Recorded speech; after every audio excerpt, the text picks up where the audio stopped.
বাবার দেশ তার বাবার দেশ তার বাবার দেশ বলতে বলতে আমার এই দেশে আর কখনো কোনো ব্যক্তি একক স্বাধীনতা পাবে না। এই স্বাধীনতা পুরো বাংলাদেশের, এই স্বাধীনতা পুরো বাংলার। যত সম্পদ লুট হয়েছে এই সব কিছু কণায় গণরায় হিসাব নেওয়া হবে ইনশাল্লাহ। বিডিআর গণহত্যা, শাপলা চত্বরের হত্যা, কিন্তু যাদের অস্ত্র হাতে ছিল তারা পরাজিত হয়েছে।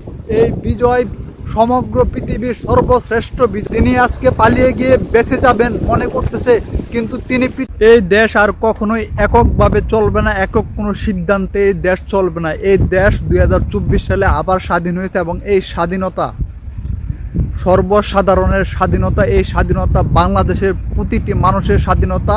এই স্বাধীনতা বাংলাদেশের সর্বশ্রেণীর স্বাধীনতা। এখানে কোনো মানুষ কোনো বিশেষ সুযোগ সুবিধা পাবে না। এই দেশ আবার স্বাধীন হয়েছে।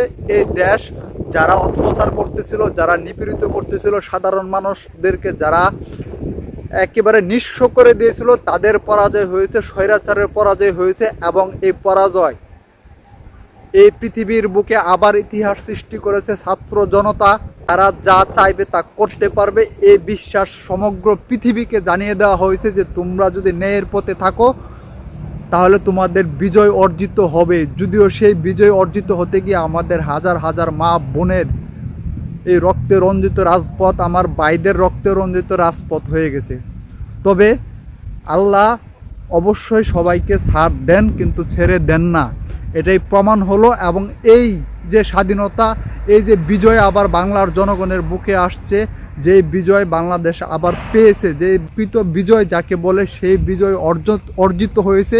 এই যে দেশ পালায়ন হয়েছিল, বড় বড় কথা বলতেছিল সব সময়, তার বাবার দেশ তার বাবার দেশ তার বাবার দেশ বলতে বলতে এই বাংলাদেশের মানুষকে বিরক্ত করে ফেলছে। বাংলাদেশের প্রতিটি মানুষ যে কতটা বিক্ষুব্ধ ক্ষিপ্ত ছিল সেটারই ফলশ্রুতিতে এই যে আজকের যেই উন্মাদনা মানুষের, আজকের যে প্রতিরোধ, সেই প্রতিরোধের মুখে সে দাঁড়াতে না পেরে দেশ ছেড়ে পালিয়ে গিয়েছিল। তাকে অবশ্যই অবশ্যই কোনো না কোনোভাবে এই বাংলাদেশের নির্যাতিত মানুষের বিচারের কাঠগড়ায় দাঁড় করাতে হবে। সে যে বড় বড় কথা বলতেছিল, সেই বড় বড় কথা বলে বলে বলে বলে একের পর এক দেশের সর্বরকমের যে ব্যবস্থা, রাষ্ট্রীয় ব্যবস্থাকে ব্যবহার করে, রাষ্ট্রের যে আইন শৃঙ্খলা বাহিনী প্রত্যেকটাকে সে দলীয়করণ করে ক্ষমতা টিকে থাকার জন্য মানুষের উপর যেরকম অমানবিক নির্যাতন চালিয়েছে। এই দেশ যেহেতু আবার স্বাধীন হয়েছে, এই দেশ নিঃসন্দেহে আবার ঘুরে দাঁড়াবে। এই দেশ যে উন্নয়নের কথা বলতেছিল, অথচ দুর্নীতি লুটপাটের কথা সে নীরবে সহ্য করে যাচ্ছিল, সেই জিনিস সব কিছু জাতির কাছে প্রকাশ হবে ইনশাল্লাহ। এই দেশ আবার পরিচালিত হবে। এই দেশ হবে একেবারে সকলের দেশ। সেখানে বিশেষ কোনো ব্যক্তির, বিশেষ কোনো মানুষের কোনো বিশেষ সুযোগ সুবিধা থাকবে না। সর্বসাধারণের সকল রকম সুযোগ সুবিধাতেই এই দেশ পরিচালিত হবে। তিনি আজকে পালিয়ে গিয়ে বেঁচে যাবেন মনে করতেছে, কিন্তু তিনি পৃথিবীর কোথাও শান্তি পাবে না। সে পৃথিবীর প্রত্যেকটা জায়গাতেই হত্যাকারী হিসাবে চিহ্নিত হবে। কারণ এটা হচ্ছে 1971 সাল না, এটা হচ্ছে 2024 সাল, হচ্ছে আধুনিক যুগ। এই যুগে কেউ কখনো অপরাধ করে পৃথিবীর কোথাও লুকায়িত অবস্থায় থাকতে পারে না। এই বিডিআর গণহত্যা, শাপলা চত্বরের হত্যা, একের পর এক মা বোনের রক্তে রঞ্জিত করা, মানুষের বুকে বুলেট বিদ্ধ করা, আবু সাইদকে হত্যা করে, এরকম আরও আমার যারা ভাই আছে, ছাত্র ভাইয়েরা, তাদেরকে হত্যা করা হয়েছিল। সেই বিচার হবে এই বাংলাতে ইনশাল্লাহ। যারা বলেছিল আমরা ওপেনিং ব্যাটসম্যান হিসেবে আজ মাঠে নামবো, তারা ওপেনিংয়ে পালিয়ে গিয়ে বাংলাদেশ ছেড়ে চলে গিয়েছে। সেই ওপেনিং ব্যাটসম্যানদের কারা বলেছিল যে তারা অস্তিত্ব রক্ষায় টিকে থাকবে, সেই অস্তিত্ব আজকে কোথায় থাকবে তাদের কি হবে?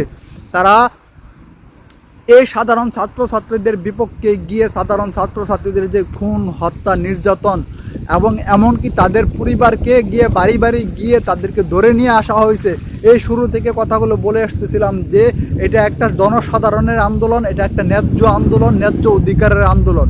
এই আন্দোলন বিদাত যাবে না এবং এই ছাত্ররা প্রমাণ করে দিয়েছে যে না, কখনোই ন্যায্যের আন্দোলন বিদাত যাবে না। এই বিজয় সমগ্র পৃথিবীর সর্বশ্রেষ্ঠ বিজয়।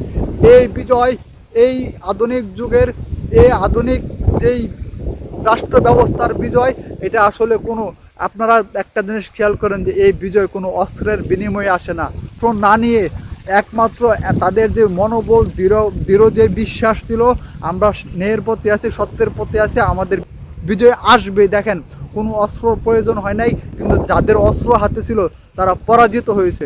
অস্ত্রে আসলে কখনোই কোনো দিন মানুষকে ঠেকিয়ে রাখতে পারে না।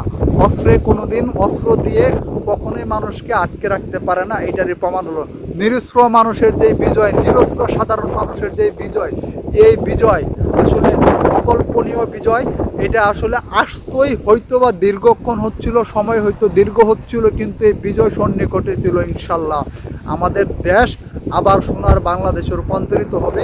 আমাদের এই দেশের যত ক্ষতি হয়েছে, এই দেশের যত ক্ষতি করা হয়েছে, এই দেশের যত সম্পদ লুট হয়েছে, এই সব কিছু কণায় গণরায় হিসাব নেওয়া হবে ইনশাল্লাহ।